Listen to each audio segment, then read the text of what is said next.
Hey, what's up, everybody? It's Friday. I'm thankful for that. Ready to be done with the regular work and get into some work with the NBA today.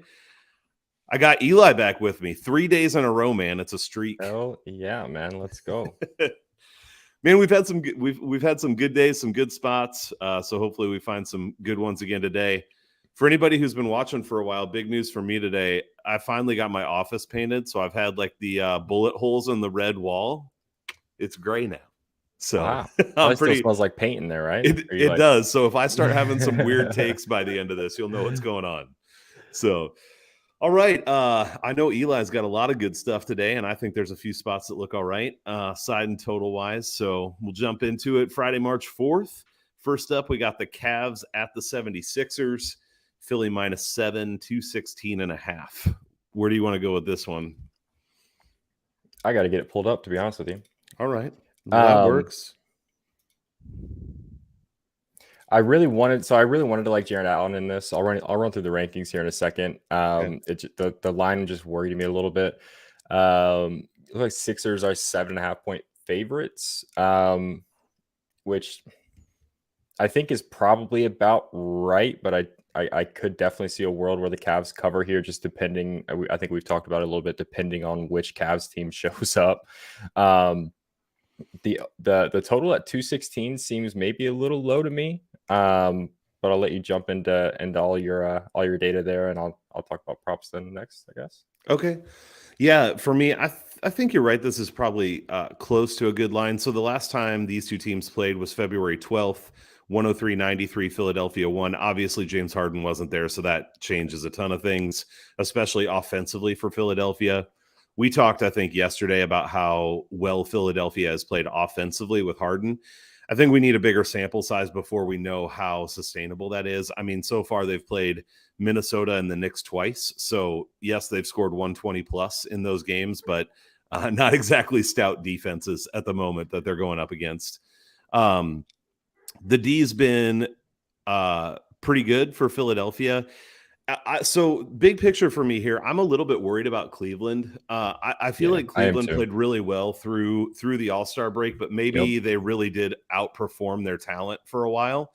And I think unless Garland is capable of having massive games, they're going to struggle. And you're seeing that like just their inability to score. So in their last we talked about that. We talked about that Wednesday too, right? How like Garland, you look at that lineup and Garland's their one guy that can beat you off the dribble, right? So and get other people involved, right? Right. So it's when you have one true playmaker like that, it's easy to go through like lulls, you know what I mean? But go ahead. Yeah, no, absolutely. I agree with you. And especially against a Philly team like this, where if they want to put someone like Matisse Thybulle on Garland to slow him down, even they probably could. So Cleveland in their last 10, they have 4 games under 100 points and 7 105 or under. So 7, I mean, they're just not scoring very much. The total makes sense then. Well, I think the total does make sense. However, one of the things that I'm kind of interested in here is Philadelphia's team total over. I actually would need to pull it up, but I'm assuming with this spread, it would be what, like 210? No, 212 probably. And I think Philadelphia, with the way they've been scoring, that's definitely in sight. If I was going to play anything on the total, I think I would prefer just Philadelphia's team total. Yeah. The only thing I would say here, and this is not numbers related at all, it's more of a feel thing. But when you stay connected with the NBA, it just feels like there come times where teams are really hot and then they just have a down game, or vice versa. And Cleveland's been so bad and Philadelphia's been so good that it's not data driven. But my biggest concern would just be this is one of those games where they both just move the other direction a little. But I like Philadelphia here. I like their team total. Cool. Props wise, I actually do have. I completely forgot that Tyrese Maxey plays for the Philadelphia 76ers. He does. I do actually have a play for this game. So something I love Tyrese Maxey here. So let me find my write up here real quick. It was my very first one this morning. I got to scroll down a lot. So you have a few total, today. Yeah, right. Plus I tweet like 4,000 times a day. So so his total earlier today, and I don't have in front of me what it's at now, was 16.5 at -118. And I think that's just too low. So he's averaging 17.3 on the season. But with the 3 games that Harden's been there, he's averaging almost 25, 24.67. Wow. I talked. I'm going to talk a little bit about it again once we get to the OKC game. But I look a lot at on-off stats. And looking at Tyrese Maxey with James Harden on versus off. So since February 1st, without James Harden, Tyrese Maxey is averaging 26.0 points per 100 possessions. When he's on the court with James Harden, it's a small sample size. So the without since February 1st is 300 minutes, 620 possessions. He's played 76 minutes and 161 possessions with James Harden, and it's literally double. He's scoring 52.8 points per 100 possessions. Do you have it in front of you? Is it still 16 and a half? Do you know? So FanDuel, at least it's 17 and a half, but it's plus 100. Still like it. I realistically, I think this line should be 19 and a half, and I would still like it there. Okay. So I took that for a unit and a half at minus 118 this morning. You might do a unit or a unit and a quarter for 17 and a half at plus money. But I also, they weren't offering it when I was looking at it this morning, but I also just made my own player performance double of Maxey 25 plus and the Sixers to win. This morning that was plus 606. So I did 0.16 units on that to win 1 unit. Really like Maxey points tonight. Again, the 3 games with Harden there, he's just been going crazy. I think he's had over 25 in 1 or 2 of those. So loving Maxey tonight points for sure. I really wanted to like Jarrett Allen points because that is Philly really on this season has been a good matchup for centers, which if you don't watch the Sixers a lot, it might sound weird that the centers have kind of been beating them up with Joel Embiid out there, but he doesn't play a whole lot of defense, it seems like. So since 1-1,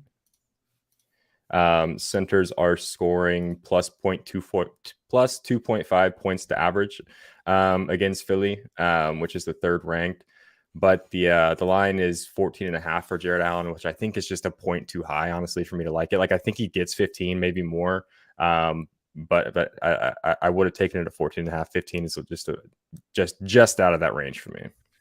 I'm curious what you think matchup wise. When I think of that matchup between Allen and Embiid, it feels like Embiid would struggle more with somebody who can be outside and inside more, where Allen feels more like an around the rim kind of scorer. So that does feel like a matchup that's not quite as strong. Yeah. Something else real quick that I was looking at and didn't end up taking was Mobley rebounds. So that since January 1st, the Sixers are allowing 1.1 rebounds to average the power forwards, which is the 2nd ranked, behind only the Lakers. That line I think is 5.5, which again is just 1 too many for me. If it was 4.5, I would have been on it for sure. If you're trying to build a same game parlay on this game, an alt line of 4.5 rebounds for Mobley and maybe like a 12.5, 13.5 for Allen, and something with Maxey, I think you could get a lot of value out of that. It's great. Yeah, man, that same game parlay, I mean, really the 76ers should win this game. So Maxey 25, and I just went and did it myself for just $10, but 628 still I got. So that seems like the odds are too high, right? Like, yeah, it really does. I just feel like it's over 6 to obviously 1 for that. Drop a ton of money on it, but like the odds are too high, and I think it happens. So, you got to sprinkle it a little bit. Yeah, to me. Exactly. That's what I did. I sprinkled. So, all right. Next up, we got the Hawks and the Wizards. Atlanta is up to minus 4.5 now. They actually started out at -2 or -2.5, and the total's at 225. Thoughts on this one? Collins, it looks like Collins may or may not be back tonight. I haven't seen for sure. He's been listed as out for every game before this. He's listed as questionable tonight. So I think with Collins back, I would definitely like, I think Atlanta to cover the 4.5, a very up and down team. We talked a little bit about yesterday, the day before, about how Collins being out kind of changes how they have to play the game. And this Washington team, I have no idea what it is or where they're going with it. I think Kuzma's a good piece, but other than that, you look at up and down that lineup and nobody really scares you. Obviously KCP can go off from time to time, but usually he doesn't and scores like 6-8 points. And then other than that, there's just not a whole lot of talent there. So I would definitely lean Atlanta 4.5, especially with Collins back. But I'm actually not touching this game as a whole. Okay. So yeah, I'm with you. So the one thing that would concern me is Atlanta on a back-to-back. They are only 4-7 against the spread on back-to-back. But then you flip over to Washington, who's on 2 days of rest, and with 2 or more days of rest, they're 2-8-1 against the spread. So they're even worse on that time frame than Atlanta is on a back-to-back.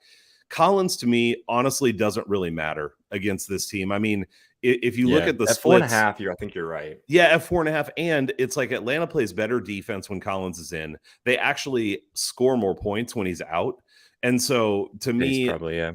Unless there's a matchup where you really need Collins, that feels different to me. But I don't think Washington is a matchup where you have to have him. So I don't really care about him. And for me, one of the big things is that Atlanta, when they're not playing Boston or Dallas, they've been going off on offense. Their last 9 games here, I think 7 of them are 120 or more. And I don't think Washington can. I mean, Washington does have some games where they go off a little bit, but really they're high in their last 10 games. They had one at 130, but after that it's 117. So it's just not a consistent thing for them to be up over 120. And I think Atlanta absolutely can do that here again tonight. So for me, I lined this game at Atlanta 123, Washington 114. And I took Atlanta at -2 last night or early this morning, but I still like it at 4.5. I feel like this is a game where they should blow them out. And I tend to like the over too. I mean, the danger there to me is that Washington doesn't show up and scores like 95 points because they do that. So it could happen. And I haven't played that one, but if I was going to play it, I would lean that way. Yeah. So I didn't end up taking anything props wise. And that's a little interesting because these are kind of two teams that are kind of easy to bet against prop wise. Like since January 1st, the Hawks for point guard points are the 6th, 7th ranked matchup for me on my site. 3rd ranked for shooting guards. Top ranked for small forward. This is Atlanta. Did I say Atlanta or Washington? Yeah, you said Atlanta. Okay. Yeah, you said Atlanta.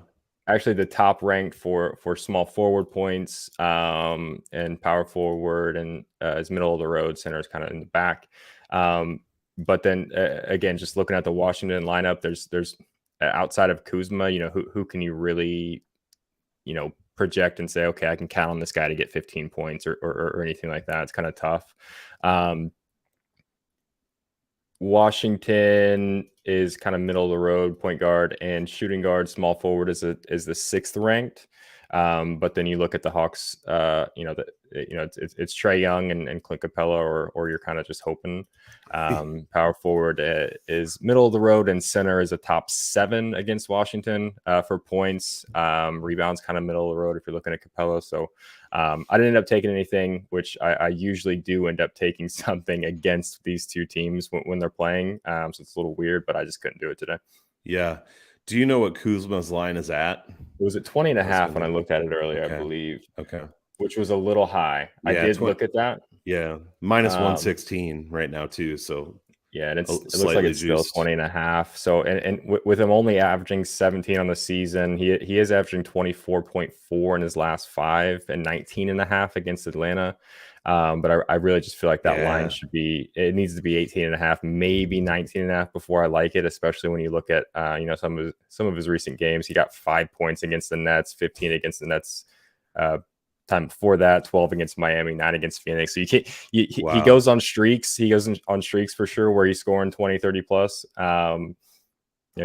He's averaging. It looks like over 30 fast mental math, or around 30 in his last 3 games, but only 20 in his last 10, right? So you just can't count on him to be consistent, and 20.5 is just too much for me. I wanted to like Kuzma today, though. I really did. Yeah. If he scores around 10 points, they're going to get absolutely destroyed tonight. Right. So, because he has to score. Right. All right. Next up, ready for this one. Pacers at Pistons. The Pistons are hot. Indiana -3, 229. This total should probably be like 265, shouldn't it? With the Pacers no involved? Kidding. Yeah.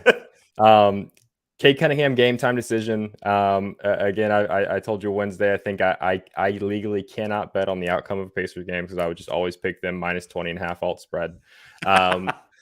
You said it's 3 now. I think it was 2 or 2.5 earlier. Yeah, Cade is a game time decision. And really, we talked Wednesday about how the Magic, it kind of creates some matchup problems for the Pacers, especially with Wendell and Mo Bamba being their best two players on the interior. Detroit is a little bit different, a lot different, obviously. Isaiah Stewart, not a huge scoring threat. Their best player is, technically their power forward, Jeremy Grant, who plays more of that stretch four, who I think, he's going to do what he wants to do, but he doesn't cause as big of a matchup issue for the Pacers as a Wendell Carter or Mo Bamba as a true post presence. Especially with Cade out, I think I would lean Pacers -3. But even with Cade out there, they'll have Malcolm Brogdon available to guard him, who actually went off Wednesday night, and a solid defender. So I do like this Pistons. I think they're way better than their record shows, especially at this point in this season. Like we talked about Wednesday with Cade, coming along really nicely, and Jeremy Grant looking like he's all the way back. But I would definitely lean Pacers minus the 3 or whatever it's at. Yeah, I agree, especially with Cade out. I mean, that makes a huge difference. And I do think Detroit's been impressive lately. This is one where, I mean, I wrote down some stuff in terms of Brogdon being in or out, Indiana, how much the totals have been in their games lately, that kind of stuff. But the reality for me, this is like a keep it simple game for me, where both of these teams are not very good at defense. If you go back and look at Detroit defensively, they do have a game or two where they hold teams under 110. But generally, if they play teams that are competent offensively, it's 115 or even 120 plus. And so without Cunningham, I don't know that the Pistons can get that high offensively. So I like Indiana -3. I hadn't bet it yet. And I actually would maybe go look at the Pacers team total too. They've been playing well offensively, just haven't been playing well defensively. So going against Detroit, I could see them putting up a good number tonight. You got any insight on Hamidou Diallo on his defensive rating? I have no idea. He seems like a guy who is so athletic that he couldn't be a bad defender. So I don't know if that maybe helps them a little bit, because I don't think Cade is a great defender just on the defensive end. That's true. So that's one thing I would think about, but I have no, like, that's just gut feeling. Because I think it'll probably be Diallo starting for Cade if he ends up playing. It looks like no, Cade's still questionable. Okay. Yeah. I mean, so I'm definitely not a Hamidou Diallo expert or anything. Nobody is, right? Right. He was in a dunk contest once. Was he really? Yeah, like I think in so. college or something, or No, in I an think the NBA NBA one. Oh, Yeah. well, I apparently didn't pay close enough attention to that. So looking at defensive ratings, so Cade Cunningham's is 112.7, his individual, and Diallo's is 110.8. So it is a little bit better, but it's not like lockdown defender range, I wouldn't say. Gotcha. So yeah, should be a good spot for the Pacers. They're just hard to trust. Against really anyone. So you're telling me, dude.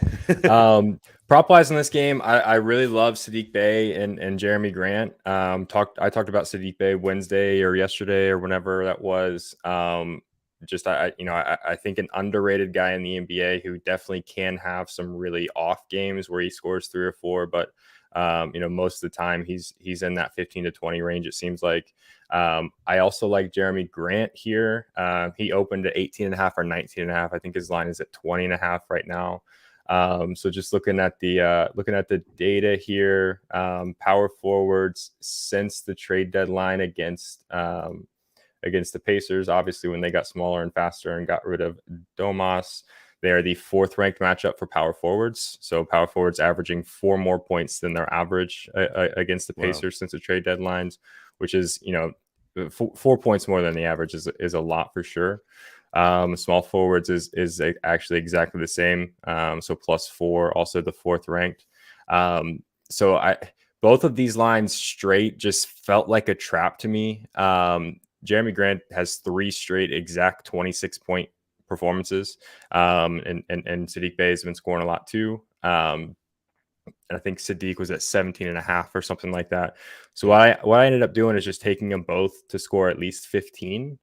I feel like there's a lot of value there. I did get that before Cade was listed as questionable, so I don't know if that is if that changes the odds a whole lot. But I got Sadiq and Jeremy Grant both to score 15 for minus 123, which I feel like is just a ton of value. It is a little juiced, obviously, but I took that for 1.25 units because especially now with Cade being questionable, and if he does play, is he going to play the full minutes? I think something would really have to go wrong for them not to score 15. But that's what I like in this game. I really wanted to like Beef Stew, Isaiah Stewart rebounds, but they're keeping the lines at like 9.5 rebounds, and I just can't do it. I cannot do it anymore. I got burned too many times by that guy. So if it was at 8.5, I would have jumped on it. Him for 8+ and on a same game parlay if you're trying to build something out like that, I like a lot because Isaiah Jackson, starting center for the Pacers, averages like 5 rebounds a game or something. Like the Pacers just don't rebound in basketball. So I just couldn't pull the trigger. But all over Sadiq and Jeremy Grant. I'm also on a bit more of a lotto-ish type play. I'm also on Sadiq to score 20 and Jeremy Grant to score 25. When I got that earlier, it was plus 710. So I put 0.14 units on it to win 1 unit. Yeah, I like that one, man. You did get the best of the line. So minus 126 for both of them to score 15. So that's close to where you were. The 20 and 25 is plus 633 now. That did drop quite a bit. So that I still like it though. I do too, man, especially if Cunningham is out. I mean, those are the guys that are going to, and Somebody's actually like it score. better. Yeah. I like it better that they're both in. Like when Grant was still out, I think Bass struggled to be the guy on offense, but to have the two of them working together, I think is a good spot for them. Yep, so I agree. I do like that. Yep. All right. Well, let's move on to the next one. The Bucks at the Bulls. I think this game's interesting. Milwaukee is up to -5 now, and the total's all the way up to 240. Got thoughts on this one? I don't. I can't bet on the Bulls right now, and I really can't bet against them either.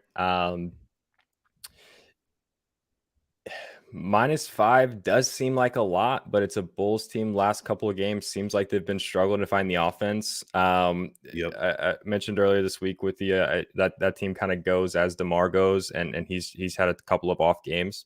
So does he find it tonight and get 30, 35 again? Maybe. And if he does that, I think they have a real chance to win. But I would stay away from this. Personally, I think on the spread, just because 5 is too many points for me to like Milwaukee, but I also couldn't bet on the Bulls to cover either right now with how they've been playing. Yeah, I agree. I with the Bulls, I'm always predisposed to bet them because I actually like their team and I have all year. I do too.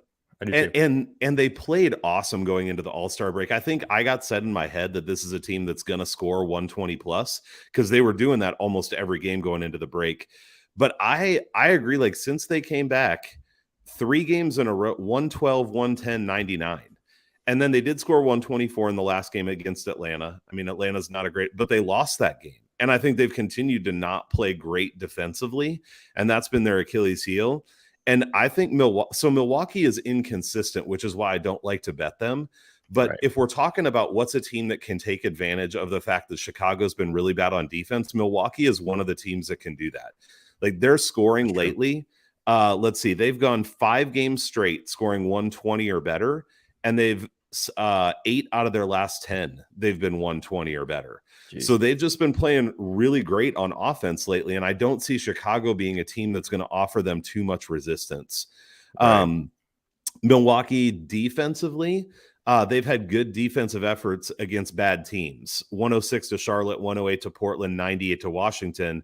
And then they have given up more points to the teams they've played that have decent offenses in the 115 to 125 range.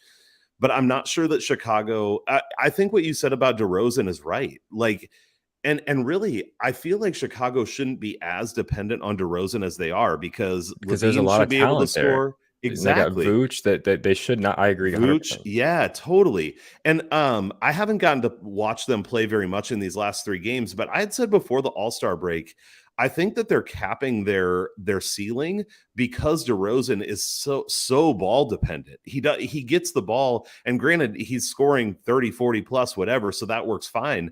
But when he gets the ball and then just when he doesn't, they ISOs, lose. yeah, and he doesn't pass the ball, he doesn't move the ball. So I think they're really capped offensively unless they change how they play a little bit. And so this is a game where let me see if I had anything. I had a bunch of notes here, see if there's anything else. That's the main things that I was going to say is just I think where these teams are right now. I mean, I think Milwaukee has definitely a better than 50% chance of covering this spread. Now, Milwaukee does come out and just lay an egg sometimes. They're actually a team I don't like to bet on very much. But when I went back and saw that 8 out of the last 10, they've scored 120 plus against this defense, I was like, man, that's a pretty high percentage play, I would say, for them to be able to come out and score a lot. The 240, I don't like because I don't trust maybe either team, but especially Chicago, to be able to put up enough points to get over this total right now.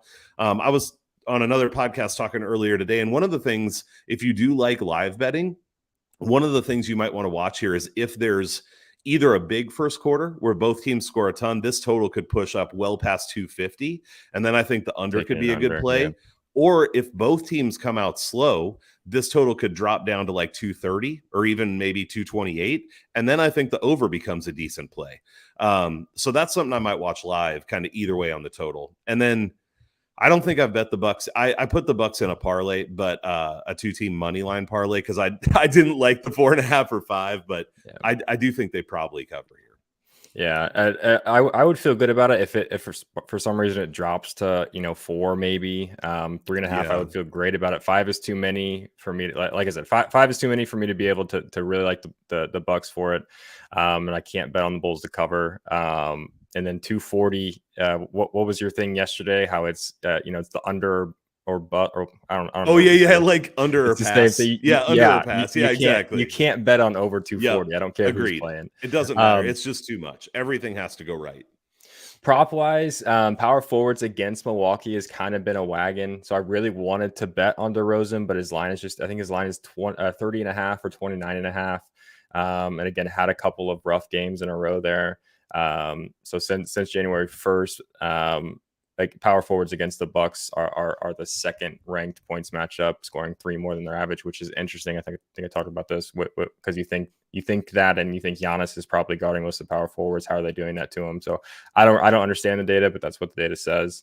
But I just couldn't take DeRozan there. I think we'll probably see a lot of people on Zach LaVine points and threes, which I also don't think is a bad bet. Bucks are the second ranked matchup for shooting guard points as well, at plus 3.5 points to average, and also the second ranked for threes for shooting guards at plus 0.8 to average. I can't bet on Zach LaVine's straight line for sure. That's probably at like 23.5 or something. But if you might be able to get some value in like LaVine 20 plus and 2+ threes or something like that if you really want to bet on this game. But this is a stay away game for me. Is there a number where you would like DeRozan's points? Like, what would it have to be for you to like it? Oh, let me find him on props.cash here. Because he's at 28.5 minus 116 on FanDuel right now. So, yep. Just coming off of the 18 and 22, it scares me. He got 20. He got 18 against the Heat.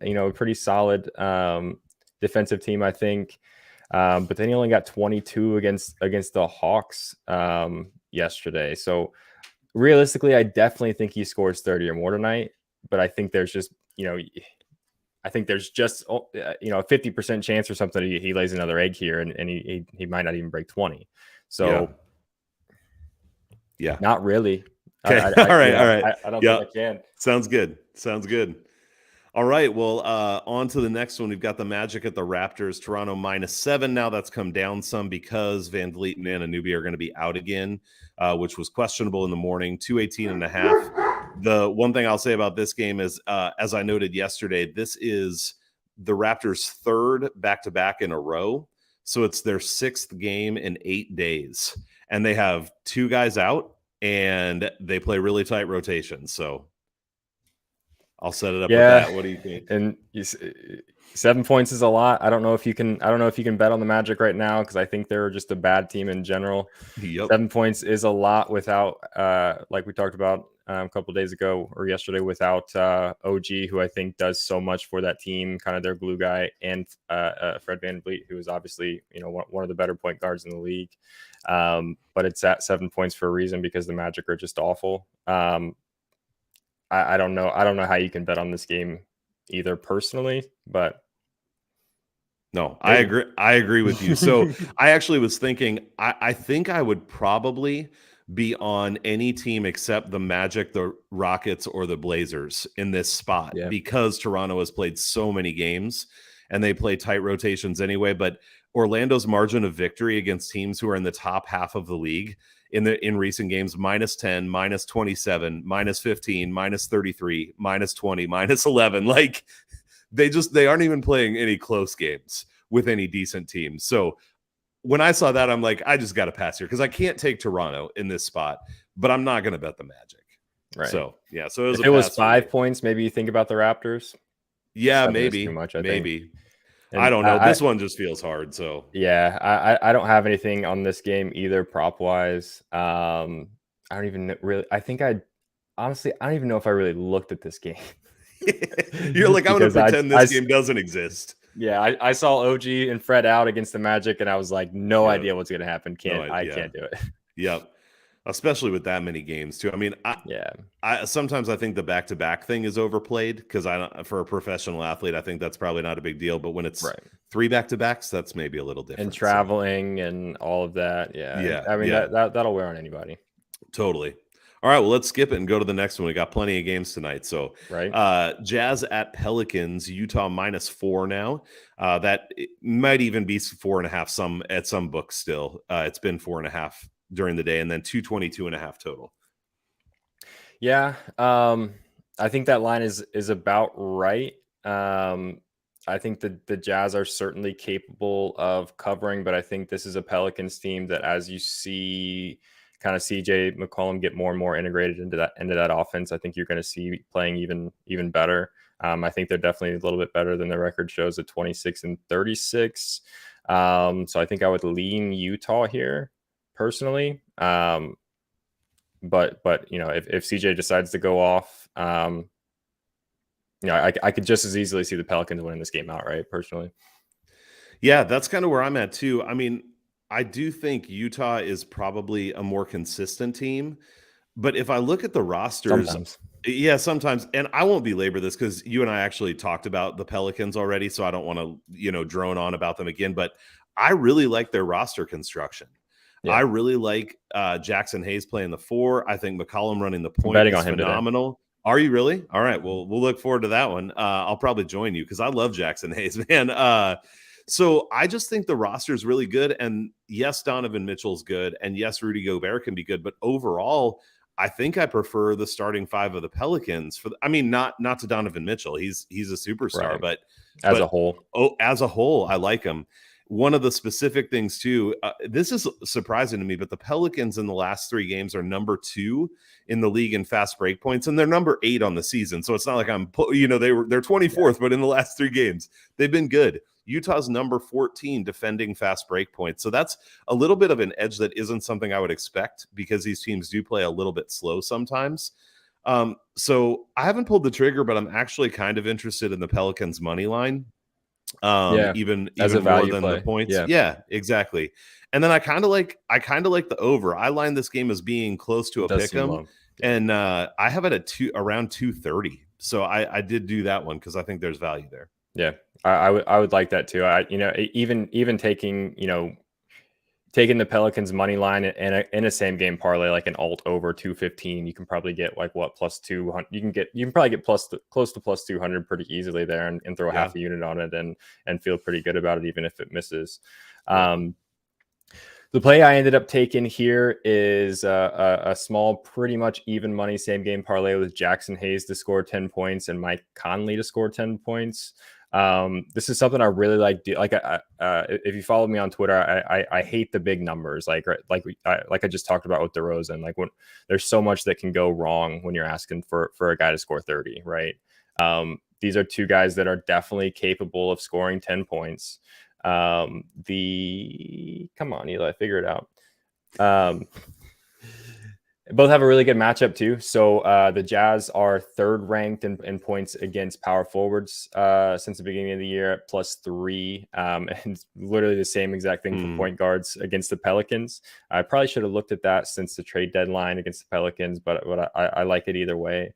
I think I'm with you on liking Jackson Hayes. He's also averaging last 10 games as he's been playing more, averaging 12.1, 12.8 in his last 5, and an 11.5 against Utah. Mike Conley scoring 13.9 in the season, 12.1 in the last 10, 10.2 in the last 5, which is a little concerning, but he's averaging 18 against the Pelicans. So, of the 4 averages that I look at the full season, last 10, last 5, and against the matchup, we're checking 7 of the 8 boxes here. Not Jackson Hayes on the full season, because I think he's playing more and more minutes, right? Yeah. So this is a matchup really good for both guys, and you're getting even money out of 2 very low numbers. 2 guys that are definitely capable of scoring. So I got Hayes 10 plus, Conley 10 plus for 1 unit at -102. I don't know if it's still there or not, but it's got to be close. I like it. Yeah, Jackson Hayes, if you look at his game log, I mean, he has kind of gone up and down with minutes. And he did only play 17 against Phoenix, but other than that, he's been, 25 plus here recently. So he is playing more. And I think the fast break thing too, he's an athletic guy that if they can get out on the fast break, he can hopefully get some easy points that way even. And minutes would concern me a little bit if you're taking his line straight, which I think was at like 12.5 earlier today, or 11.5. But I think he can definitely score 10 points, even if he only plays 18, 20 minutes. So right, for sure. Awesome. All right. Next game up is my Timberwolves going to the Thunder. Minnesota is up to -9 now and 230.5 total. That's a lot of points. I talked about it. I won't go in too deep on it again, but I still think this Thunder team is a lot better than their record shows with everybody healthy. They still don't have Dort and they still don't have Giddey tonight. But Shea can just take over games. That would definitely scare me away from the 9 points Minnesota. I know Minnesota is just a heck of a basketball team. Obviously, Karl Anthony Towns is outstanding. But I think 9's too many, especially against an Oklahoma City team playing at home with really one of my favorite players to watch, and Shea Gilgeous-Alexander. So, yeah, I actually think this game will be really fun to watch. Yeah. And I think it's even more fun to watch because Oklahoma City's been playing a lot less defense lately, and Shea's been going off, which people absolutely can do against Minnesota because they don't play a ton of defense, but they're a really potent offensive team. And even though Anthony Edwards is going to be out tonight, and yes, that matters, but I think he was injured for a little while because he had a few bad games in a row, and they have the players that can fill in enough. Yeah, so I think they can just, yes, long run, it's good to have him. But for now, I think it's fine. Vanderbilt's a game time decision. I think semi-inconsequential as well. But Dort being out, Giddey being out, I would assume, and I know I saw what you put on Twitter, so I would assume too that Alexander will go off here. But I do like something here in terms of the total. I agree that the points are a little wide because Minnesota can give up a lot of points, but Oklahoma City's been allowing a lot. So only 107 last game, but before that, 131, 123, 124. If they're giving up 120 to other teams in the league, Minnesota's very likely to put up 120 plus. But they have been scoring a lot more too. They've had 119, 123, 110, and Minnesota allows a lot. So even though 230.5 is not a low total, I actually like it quite a bit here because I see this game being Minnesota in the 120s somewhere, in Oklahoma City probably at 115 plus. So I think there's actually even value on the over in this game, and that's what I like in this one. Yeah, I would definitely agree with that. Oklahoma City, not from a number standpoint, just watching them play, like nobody cares about playing defense. So I'm all over Shea tonight. I think I mentioned this earlier in the week, but one of the crazier on-off stats I've ever seen is with Lu Dort on the court. Shea scoring 29 points per 100 possessions, with him off the court and a decent sample size, 480 minutes, 1,000 possessions. He's scoring 41.4. Gosh, that's crazy. I didn't run it with Giddey off because that was just enough for me. So I'm auto betting Shea 30 plus as long as Dort is out. So I took his over 27.5 for a unit at minus 118, and I've got half a unit on 30 plus at plus 120. Would you go any higher than that? I would, like to 35 plus. I looked at. I thought really hard, and if it wasn't my 6th and 7th play of the day, I probably would have had like a quarter unit on 30 plus. Yeah. Okay. He's averaging. So he's got 4 games back from his injury, and he's averaging 33.5. Minnesota also been a pretty good matchup for point guards last 30 days. Point guards against Minnesota averaging plus 3 points to average, which is the 5th ranked. So, everything is pointing towards Shea kind of going off tonight, which sometimes means that he's not gonna, but I got to bet on it for sure. So yeah, I would play 35. Even. Yeah. I mean, this is just one of those games where we've talked about this in other spots where because it's the NBA, well, any sporting event, anything can happen, but dang, if it feels like a very, very strong spot where it should go that direction. Exactly. And he can create his own shots. He can get to the rim. I mean, he can do all kinds of things. So, and I think to some extent, Minnesota doesn't care a ton on defense. They like to get out, and on defense, they actually, I think, just play a little bit riskier. So I think they try to get turnovers, and so they try to pressure things, cut into passing lanes. But when that doesn't work, it leads to easy baskets. Yeah, and I actually looked at Shea's turnover line too. I think it was 4.5, and I would have taken his turnovers at 3.5. Just like you're saying, Minnesota creates the most turnovers in the league. They're the best matchup. I have a turnover tracker on the site as well. I think they're best or top 3, literally all 5 positions for turnovers against. I really wanted to be 3.5, and I was also going to play Shea turnovers too. But yeah, I agree, and especially with an OKC team that everybody in the world knows they're bad. No matter what guys say, like they're not just going to forget that. And the effort level is I think inherently going to be down a little bit on the defensive end. So yeah, yep. I like big total tonight, and I like Shea. Yep, I like it. I like both of those plays a lot. All right, next up, we have the Rockets and the Nuggets. Denver minus 13.5 and a total of 239.5. I'm going to go first here because here's what my notes say. I got nothing. I'm not going to waste my time here. Another big spread I'm not messing with. So I just looked at this game. I'm like, 13.5, I'm not doing it. There's no way I trust the Rockets to score enough to take a 239 total. So, I'm just out. Was it Denver that just got beat by OKC a couple nights ago? Let me look. Because I think we talked about that game. Yeah, that they lost. Definitely, they lost 107 to 119. So that right, and on a similar, I don't remember what the line was, but on a similar line, right? It was 13. I think it was almost exactly the same. Now, Houston, I think, is potentially worse than their record says, and OKC, I think, is better than their record says. So it's not the same situation, but no, you can't touch 13.5 either way. You can't touch 239 with Houston playing. Nope, pass. Agreed.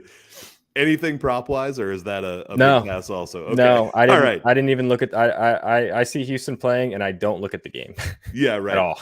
Yeah, this game is just a piece of shit. So pass on it and move on. All right, we'll move on to the last one. Knicks at the Suns.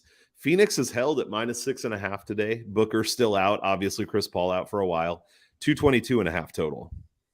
Yeah, 6.5 does seem like a little much. But not really. Booker being out, really. They played pretty well the other night with him out. Did. Even, I think Payne looked decent. Shamet, I think, let a lot of people down prop wise. I didn't bet on him, but I saw everybody freaking out that he didn't get to 15. I think you're going to see Bridges continue to step up and kind of show. I think a lot of the scoring ability that he has that he doesn't really have the chance to show. DeAndre Ayton has always shown that he's capable of being really good. And I think, having to step up in this spot, the Knicks have been a dumpster fire all year, even when RJ Barrett's scoring 30 plus points.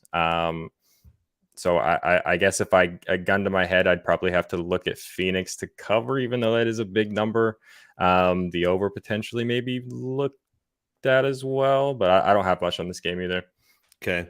Yeah, I like this game, man. I mean, I actually think the 6.5 is a depressed line because of Booker not playing. Hmm. Um, so here's a little bit of why. I mean, and it's a little bit hard to cap because the numbers get difficult when you've got two guys out like this, because it's hard to know what correlates if you're looking at points with them in or out or defensive rating or that kind of thing. But some of this is a bet against the Knicks.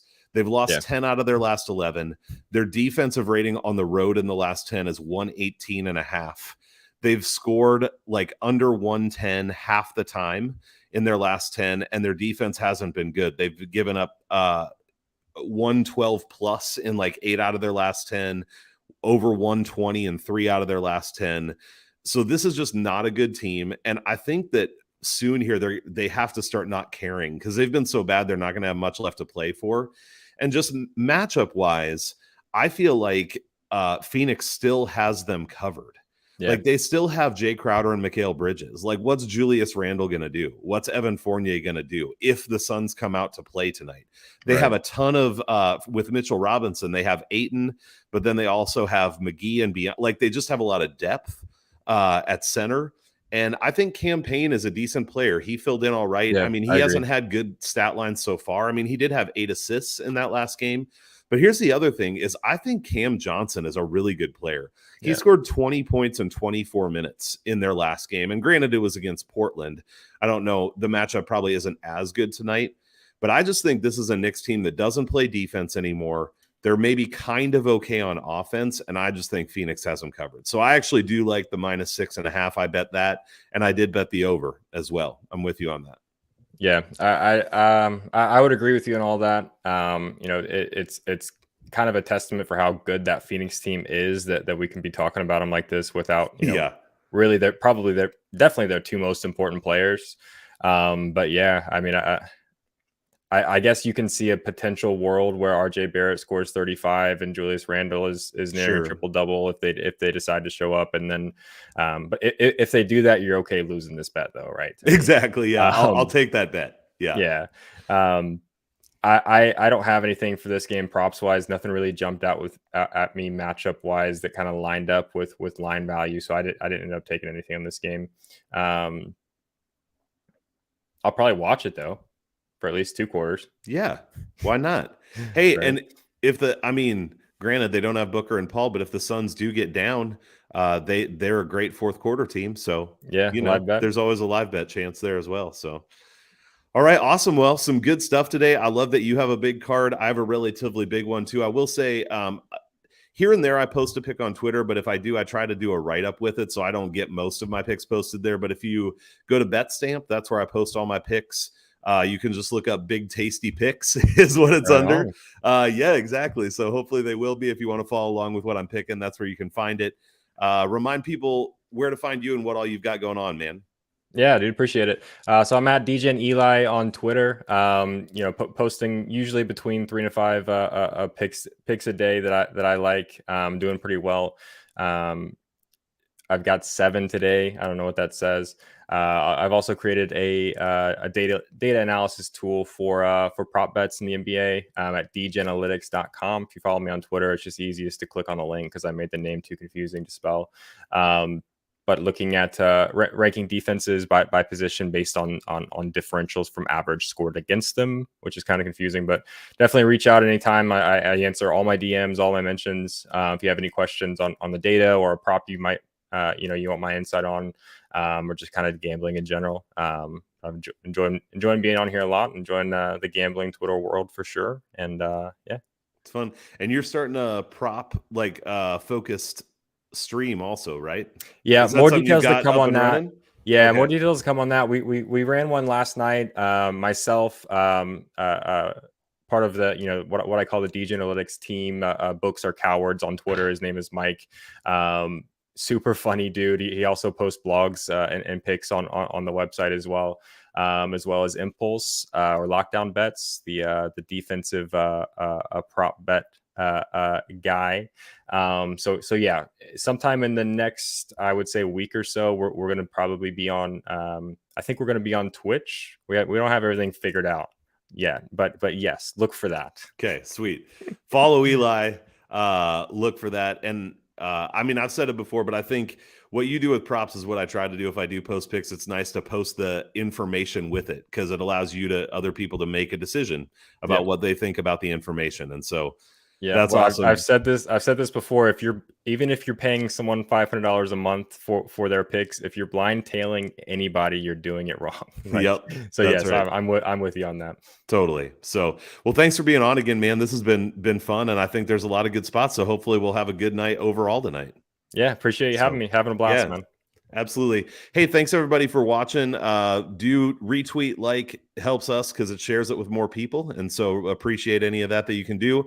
Hope you have a great night, and we'll see you on Twitter. Have a good night, everybody.